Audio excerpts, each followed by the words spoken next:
देखते रहिए the prime news Abdul Rahman के साथ। फैंसी गारमेंट आयशा नगर पुलिस स्टेशन के सामने, हजार खोली, मालेगांव। प्रोपराइटर चांद खान।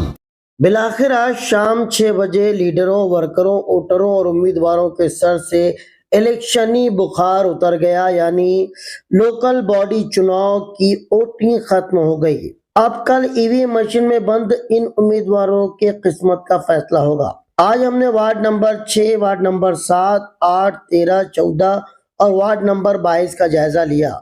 ज्यादातर जगह पर पुरअमन वोटिंग होती दिखाई दी।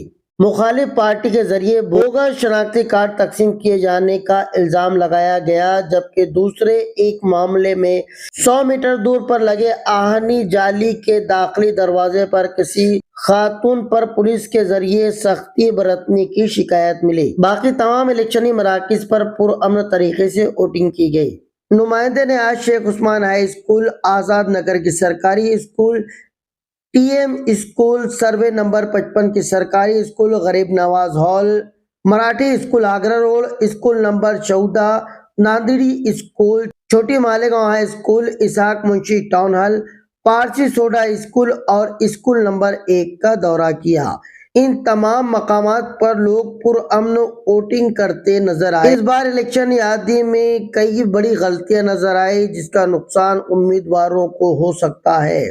सभी उम्मीदवारों के वार्ड में अच्छी खासी वोट काट कर दूसरे वार्ड में मुंतकिल किए जाने की शिकायत सुनने को मिली, जिसकी वजह से वोटर मायूस और बदजन नजर आए, जिसका खुमियाजा उम्मीदवारों को भुगतना पड़ सकता है।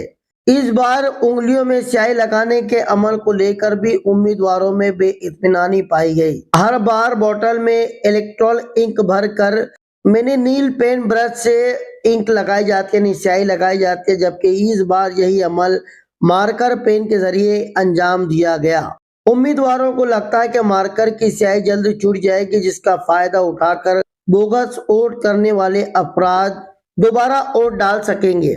स्कूल नंबर 1 में वोटिंग के लिए दिया गया वक्त खत्म होने के बाद शाम 5:30 बजे पोलिंग बूथ पर जमा शुदा गैर जरूरी भीड़ को खदेड़कर 100 मीटर के दायरे के बाहर का रास्ता दिखाया गया।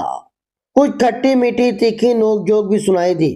वाज़ेह रहे कि हर वार्ड से सभी उम्मीदवारों ने अपनी अपनी जीत को लेकर द प्राइम खुशी का इजहार किया, मगर हकीकत का पता